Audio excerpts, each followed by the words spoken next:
Legend of Zelda Breath of the Wild. One of my favorite games I've ever played.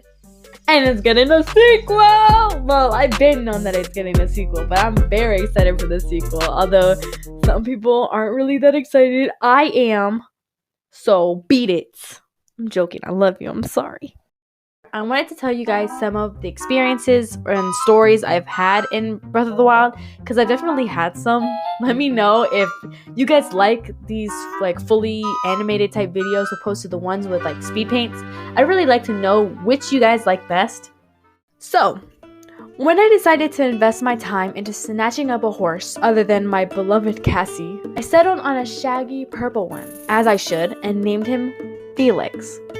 This horse was the lovely backup horse. In other words, the horse I valued less over Cassie. I had been avoiding exploring this very rocky area on the map because it was a long way from the nearest teleportation mark, but there was a stable next to the mark, so I decided to take Felix along for the journey. I'm sure you can see where this is going.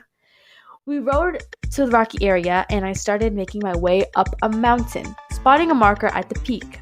I made my way up, not struggling as much as I thought I would, since there were ledges my horse could kind of grip onto as I was going up. We made it to the top, activated the marker, and I turned my horse around, tilted my joystick forward, and nothing.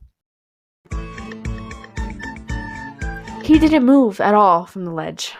No matter how many times I pressed the sidestep button and tilted the Joy-Con, he wouldn't move. I then remembered that horses often run when they are hit by something. Now you can imagine where this is going. I took a torch out and hit the horse. Oh! It neighed loudly, the noise making my skin crawl. Ultimately, the horse ran down the cliff, but stopped at another ledge. So, as I caught up to it, already shook by the guilt from hurting a horse that doesn't exist or will ever feel pain, nevertheless feel anything, I hit it again. It was like hearing nails on a chalkboard. The sound made my body cringe. The horse ran again, only to stop at a non-existent ledge. The most flush ledge I'd ever seen in my life. But it wouldn't budge. At this point, my torch had broken, and all that was left was my thick knight's broadsword. I put my face into the couch I was laying on, moved my switch arm's length away from me, and pressed A. I laid there, paralyzed with fear. This might have been the last strike my horse could have taken. And it was. The horse slid down the mountain and fell onto the ground. It lay on the floor, and I quickly ran to it. It was the most dramatic Pokemon movie scene I had ever experienced. I totally manifested Pikachu, bro. I was so sad. I killed the horse. I smacked it to death with a torch and then slayed it with my sword. And the poor thing will never know why. I drew a little memorial for Felix in my sketchbook the next day, along with tons of Link portraits, which isn't the point.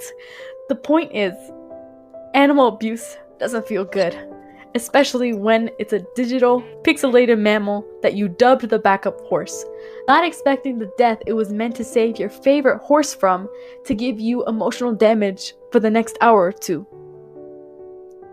Anyways, that was more like one story. Let me know if y'all want more. I have a lot of opinions on this game, and I literally just got it a year ago, which is probably why I'm not as disappointed as other people who waited 5 years for the sequel.